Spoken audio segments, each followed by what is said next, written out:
Well, today we are keeping up with the Sermon on the Mount. I told you this is not for the faint of heart. Jesus had a lot to say, and a lot of things were pretty tough. And today we're going to just continue on. We looked at the blessings and the salt of the earth, and now we pick up in chapter 5 with verse 17.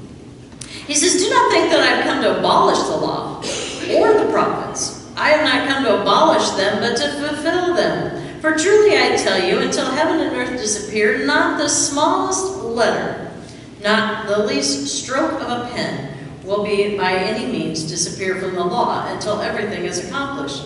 Therefore, anyone who sets aside one of the least of these commands and teaches other accordingly will be called least in the kingdom of heaven. But whoever practices and teaches these commands will be called great in the kingdom of heaven. For I tell you, unless your righteousness surpasses that of the Pharisees and the teachers of the law, you will certainly not enter the kingdom of heaven.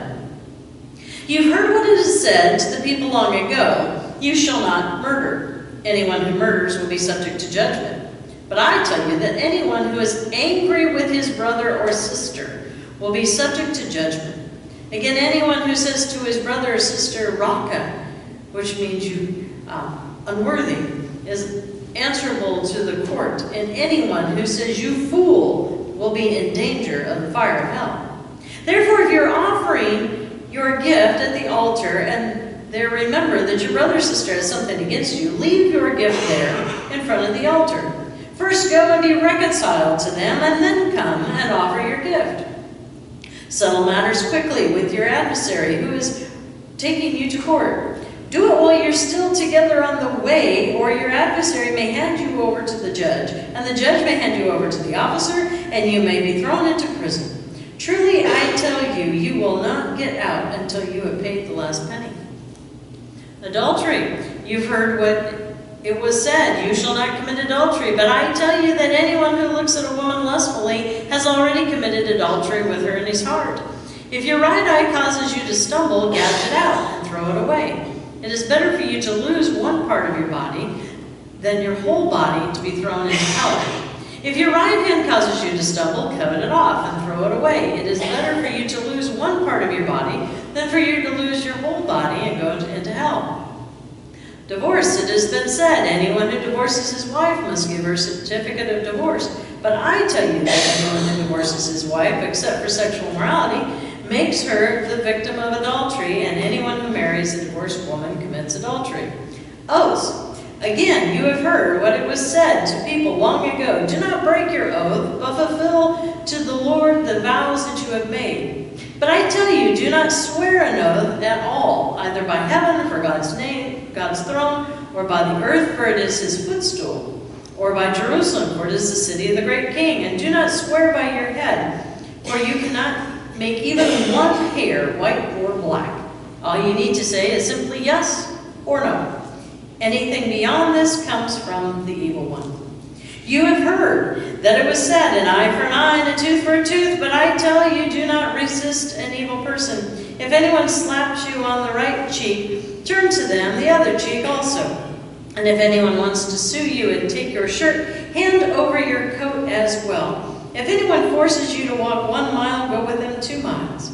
Give to the one who asks you, and do not turn away from the one who wants to borrow from you. You have heard that it was said, love your neighbor and hate your enemy.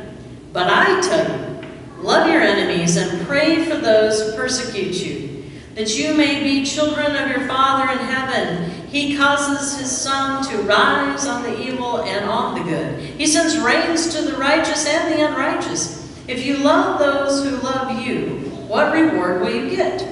Are not even the tax collectors doing that? And if you greet only your own people, what are you doing more than others? Do not even pagans do that. Be perfect, therefore, as your heavenly Father is perfect. Thus is the reading. Thanks be to God. So when we look at this, that's a lot of rules, isn't it? And I want you to think about this. I'm just doing a little chunk of chapter 5. When Jesus did the Sermon on the Mount, he gave all of 5, he gave all of 6, and all of 7. Now imagine if you are hearing this for the very first time. We've read it, we kind of know it all, think about, though, trying to remember everything. And he knew his audience. There was no way that everybody was going to remember everything. But there were going to be things that stuck with them. You've been there. You've gone somewhere. Maybe you did even a sermon or a retreat or a conference. And there's no way you can possibly remember everything that person said over a 2-3 day period. But there were a couple things that stuck with you. And that's really what Jesus is getting at. There was so much going on, and he was kind of setting the record straight. That's why he kept saying at the beginning, you have heard. Did you notice that with everyone? You have heard what it was said. Well, let's go all the way back to the very beginning, where it's talking about the fulfillment of the law. What was it that they were constantly accusing Jesus of? Blasphemy, being a rogue preacher, being a rogue teacher. And he says, I did not come to abolish the law. Who is the law? Jesus. He is. He said, I have come to fulfill the law. This is something that a lot of people don't realize. He says, truly I tell you, until heaven and earth disappear. Now this is not the smallest letter. This is not a jot or a dot. A jot was a yod. A yod is like apostrophe. But for us, it's just abbreviation. In the Hebrew alphabet, it's actually a letter, and it's a Y. And it's a very important letter. A lot of stuff is with yod. It can make it plural. It can be just the letter by itself. He says, or just a dot, not even a stroke of the pen. So he's saying the serious, right? Now they were wondering, because he was trying to make things easier for people to understand. You know, when you have the Ten Commandments, and he says, I can break it down into 2. Love your neighbor as yourself. Love the Lord your God with all your heart, your mind, your soul, and love your neighbor as yourself. That took the whole 10 and split it into just 2. He wasn't abolishing the 10 Commandments. He's saying, if you can do just these 2, you've done the 10. But then he says this, therefore anyone who sets aside one of the least of these commands and teaches other accordingly will be called least in the kingdom of heaven. Do people realize how much weight there is standing up, being the spokesman of God? I have always taken this so seriously, because it talks about how the ramifications, the consequences for not. Now, does that mean I'm perfect? No. But I take it very seriously. And Jesus is saying all these things that he's going to about tell here is very serious. If you preach anything other than that, I don't want to be held accountable for that.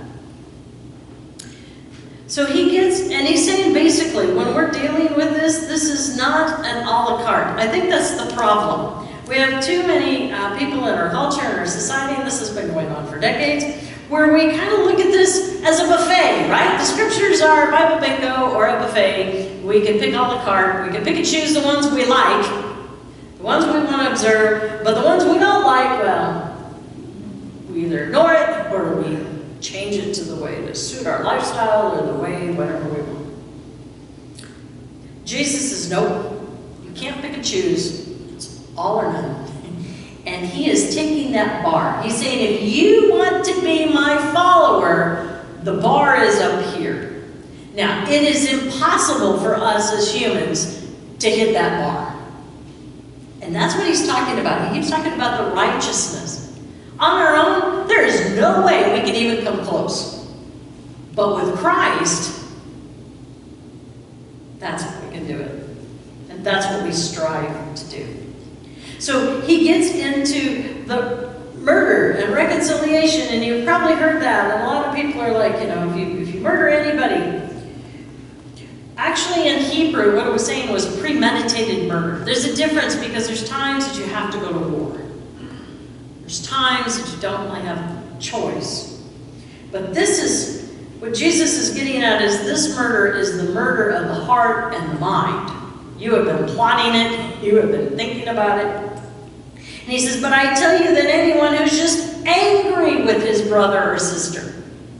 See, Jesus is saying, get off of the whole just murdering thing. I'm going to take it, if you're going to be my follower, I'm going to take it a step higher. I'm not going to say, just don't sit there and think about how you're going to knock them off. I'm saying, if you're just angry with them, it's just as bad. Ooh, that's stepping on toes, isn't it? Don't like that one. Then he says, if you're offering a gift, I love this part of The Chosen. If you have seen, I think it's season 2, when Jesus is doing, or at the beginning of season 3, he says, if you are offering your gift at the altar and you remember that your brother or sister has something against you, leave the gift there from the altar. First go and be reconciled before you come back and offer your gift.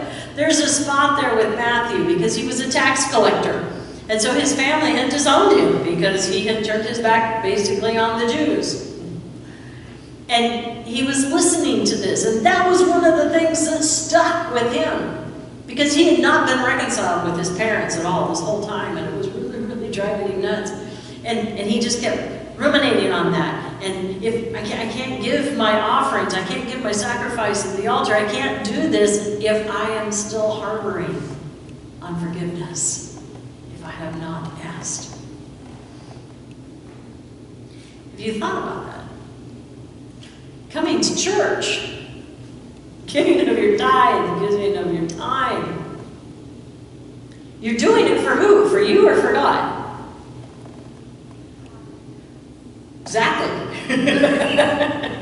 And if there is someone that you just cannot forgive, that's on your heart, that you're mad at, maybe you're not premeditated murder, but you're mad at, you're really, really struggling, and you don't want to forgive them. Do you think God's going to accept that? No. Is that what he wants? Or is this what he wants? See, out of the mouths of babes, that's why Jesus always says, unless you come to me like little children, you cannot enter the kingdom of heaven. It is so simple for children. They don't have all the gray area and stuff of life. He's talked about going to court. Who here likes to go to court? Who here's ever been to court? Who here's ever had to go on your way? That's what he's saying. He's saying, don't even go there, right? He's showing this on the offensive, rather than on the defensive, not on the offense. But he said, and this is what I love. I mean, who here, if you went to court, would you be walking next to the person who's taking you to court? That's how it was back then. There was one road. He's saying, settle matters on the way, because once you actually get to court, it's out of your hands. And you don't know what that judge is going to do, and you don't know how this is going to lead. I've had far too many friends who have experienced this, and it did not turn out well. That's why we have now what's called mediators, right? Use mediators as much as you can before. Then he talks about adultery. I know the church does not want to talk about adultery or divorce or any of this stuff, but you know it should, because it's right here. To skip it would be doing that what? A la carte, the buffet thing. But there's something about that we need to know a little more. Okay? So when he's talking about adultery, this was back when you could offer a certificate of divorce for just about anything. Now we know, so think about when Mary and Joseph, when Joseph was engaged to Mary, she was with child and it wasn't his, and he could offer her that certificate of divorce, even though he'd never been with her. If he had done that, nobody could ever marry her again according to the old law, because then that would be committing adultery. That's really not, though, what Jesus was getting at. He's going all the way back. He said it is important for those who are getting married, you need to know what Jesus says. He says, if a man marries a woman who becomes displeasing to him, he finds some uncleanliness. Now, this is actually in Matthew 24, Numbers, Deuteronomy, Numbers, Exodus. And he writes her certificate of divorce and gives it to her and sends her from his house. Now, this is what Moses said. Because what God has put together, let no man put asunder. But Moses, knowing that there were people that wanted to get divorced, and so he said, you can offer a certificate of divorce if someone finds uncleanliness in her. Now, what the Hebrew is avat dabar, which means nakedness of matter and shameful act. And why I get into this is because, again, for those of you who watched The Chosen, it's interesting how they bring in kind of the political but the theological view. There was two camps in the Sanhedrin. You have the Pharisees, and the Sanhedrin was the top. You had the Hillel camp, and you had the Shammai camp. For those who have watched, that sounds familiar, right? So Hillel camp took everything broad, meaning if you just got up one morning and looked at her and didn't like her, you could divorce her. The Shammai camp said, no, there's only one reason, and it's because of the actual word, avat dabar, meaning the nakedness of the matter, a shameful act. You can only divorce her if it was due to adultery. Okay. Now here were some of the grounds of divorce. You're going to like this. A, when she did not find grace in his sight. B, she goes out into the street with her hair loose. C, if she spins around in public. D, if she converses with any man for any reason. Probably doing good directions. E, if she burns his dinner. And F, if she is a noisy woman. Now the definition of noisy, and we've been over there, I mean the houses are like stacked beside each other. And if your neighbor could hear the woman next door, she was considered a noisy woman. Yeah. That was the camp of Hillel. They're saying basically, yeah. Again, if you roll over in the morning, you don't like her, you can issue a certificate of divorce. Jesus is saying just the opposite. He's saying, here's the problem. Everybody's looking for a reason. And he said, you've missed the whole point. God created the male and female and put them together. The male shall leave his mother and father and cleave to his wife, and the two shall become one. That is the benchmark. Now, life happens. I understand that. It's a very sensitive issue and topic. But this is what Jesus is getting at. They're looking at all of these grounds for a certificate of divorce, and he's like, you're missing the whole point. There'll be dinner tomorrow. Right? The two of you are one. You know, our culture has changed that so much. We're even in everything's now no fault, right? The way the culture looks at marriage compared to how God looks at marriage is totally, totally different. And that could actually be a whole sermon just on itself, but I digress. Then we get into oaths. People don't think about this that much. Do you remember what Jesus said about oaths? He said, again you've heard what it said to people long ago, do not break your oath, but fulfill the Lord the vows you have made. Who here has ever said, I swear to God? He says, or, how about I swear to heaven, or I swear to earth? See, there's nothing you can swear to that isn't God's throne, or his footstool, or, right? Jerusalem, they would even swear to Jerusalem. What he's saying is, you don't need to add to it. Just let your yes be yes, and your no be no. You don't have to put this long list of Who here has ever said, I will be there come hell or high water. I promise. What happens if you can't? Yeah. Or I love the whole thing. I promise you it's going to be the best gift you'll ever get. You give them a gift card, right? He's saying don't add to it. Don't overpromise. Don't swear to God. It's serious stuff.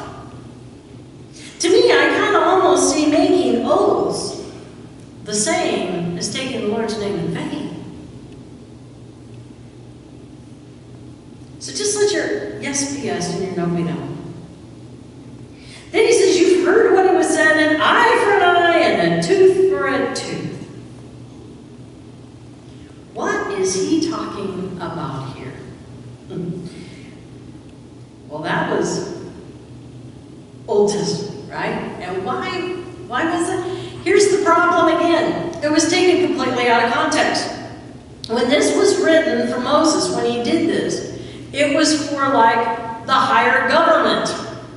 An eye for an eye, and I mean, you know, it's keeping everything the same.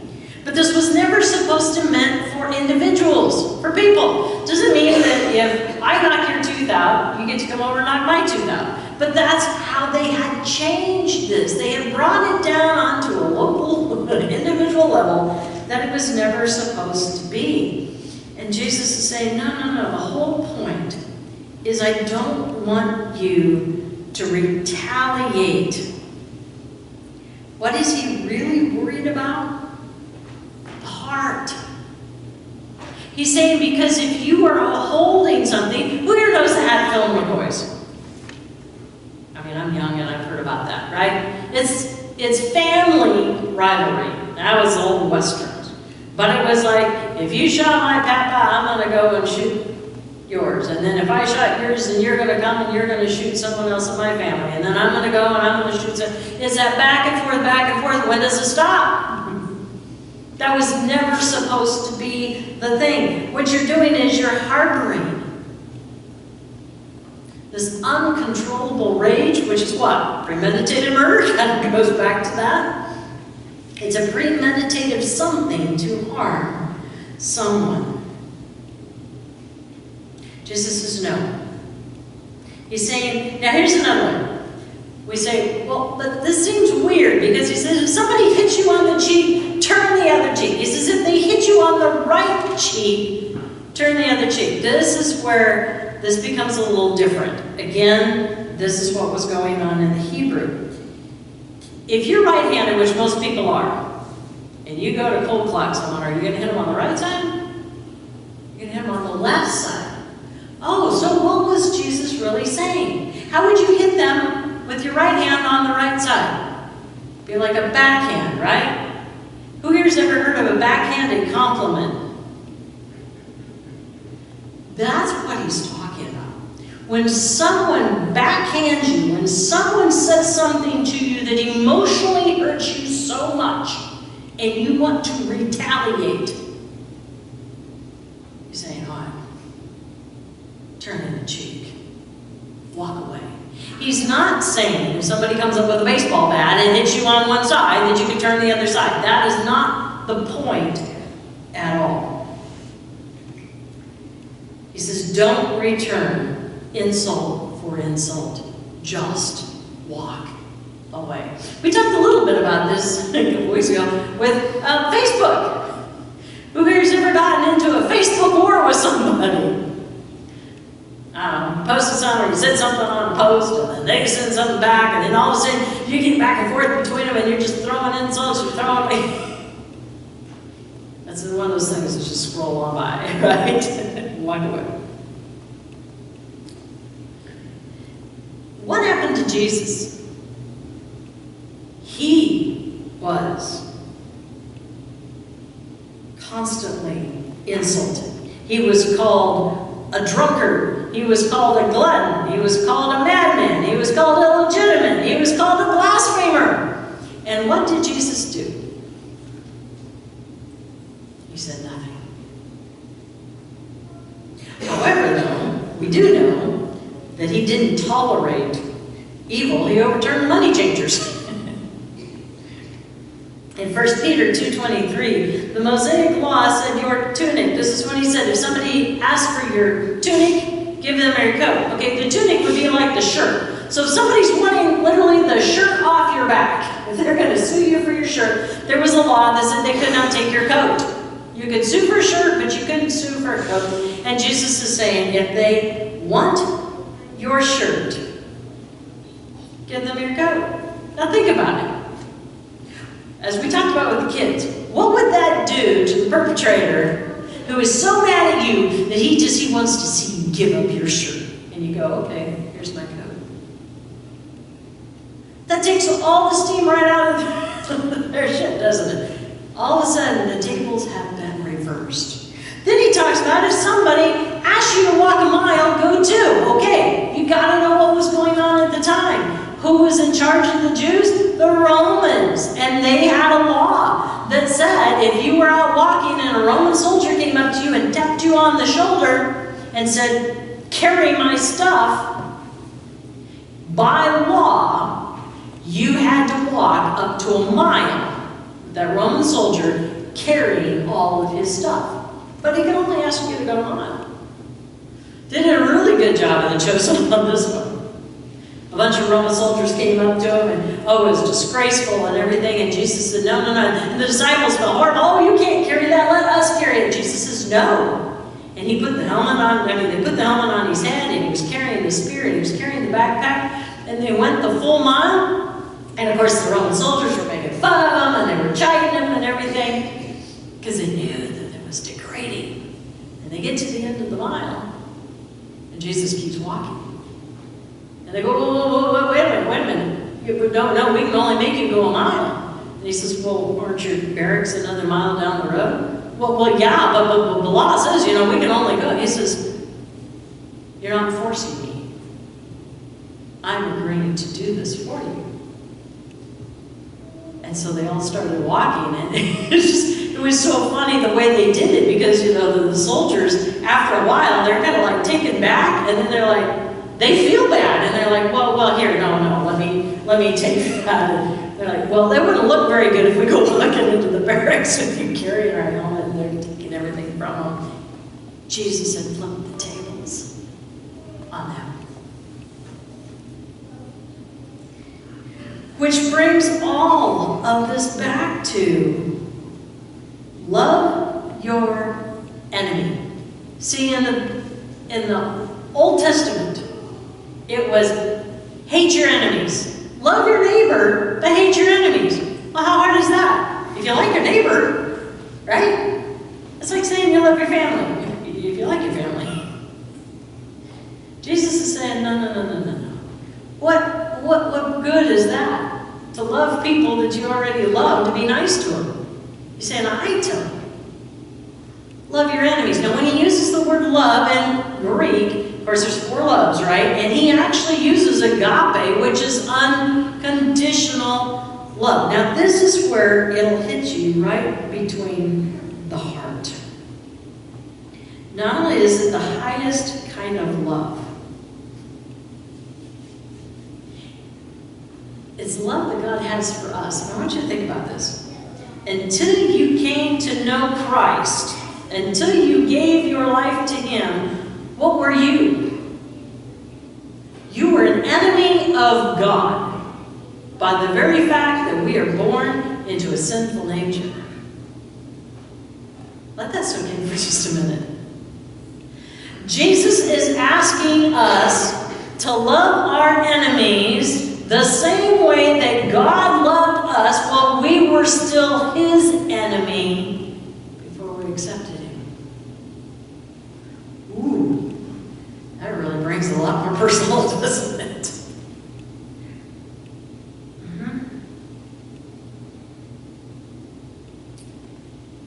He's saying you don't have to love what they do to you. You don't have to approve of their actions. You don't have to love their actions. We're called to love them and to pray for those who persecute us. Prayer is one of the biggest things that you could ever do, right? And that's how Jesus ends this whole thing, with love and prayer. Now, when it says He says, there are 3 ways to bless them, and that's actually what's going on in that sentence. He says, when it says bless them, it actually means speak well of them. That's what the Greek word is. And you know what that translates for us? Eulogy. So think about that. What do you do when you have a eulogy? If you're going to stand up and you're going to talk about the deceased person, are you going to stand up there and go, oh, I got nothing good to say? I've actually had phone calls like that. Call them up for a funeral. Can you give me some good stories? There ain't going to be one good thing you can say about them. No, for the most part, you're going to get up and you're going to say, even despite everything that they might have done bad, despite if they were cantankerous and ornery, you try to look for the good things, right? Because that's what God does. He looks for the good things in us. And so we speak well of them, and that's exactly what Jesus is asking us to do when we love our enemies, when we pray for them. He says, speak well of them. Look for the good things. And you know what? If you don't have anything good to say, what did Ron tell you? Don't say anything at all. Seriously. He says, above all, you're going to want to treat them with kindness. You've heard the term, kill them with kindness? Jesus even talks about that. If you do something good for someone who's been nasty to you, it's like pouring burning coals, heaping burning coals, what? On their head. My dad used to tell me that a lot when I was growing up. I got bullied a lot. And I used to think about that. Every time they do something bad to me and I try to be nice, I'd think of another piece of hot coal. I don't think that was really the whole point of what I was getting at. It took a while, you know. I had to learn, I had to grow. He's basically saying we need to be at peace with people. Do what you can to thwart anything ahead of time. Don't look for the worst case scenario. Don't plot, and I think that's hilarious that he has murder next to adultery and divorce and all this stuff, right? What are the things in our lives that get us so riled up and so mad that we hold anger and bitterness and resentment in our heart for a lifetime? And that's what Jesus is saying. I don't want you to do. If you're my follower, release that resentment. Release that grip and that hold that sin has on your life.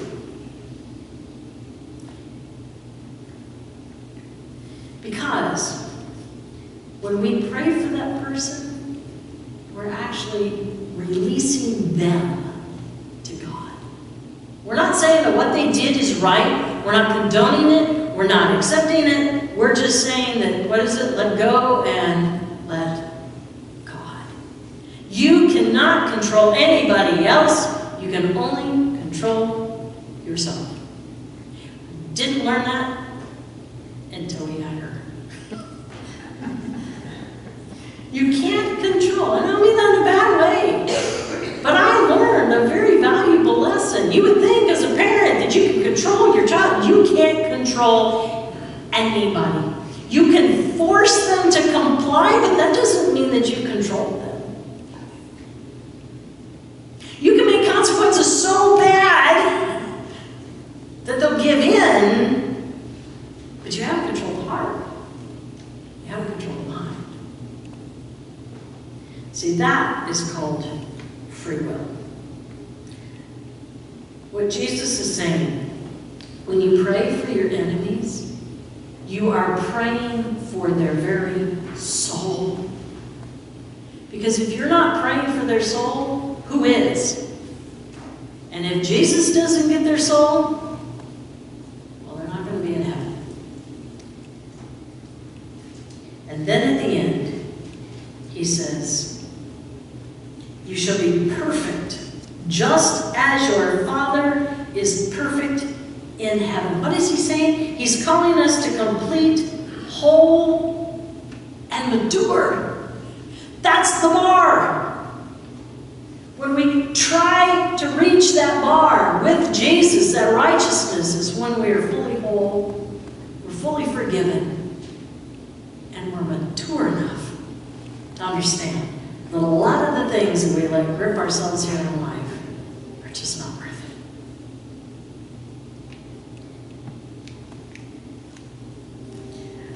I know there's a lot in there. And like I said, that was just even still a small portion. Can you imagine sitting on a hill listening to all this stuff, but knowing that there's going to be aspects of each one that are going to resonate, and you're going to chew on it, and you're going to think about it, and you're going to ask God, what does that mean for me?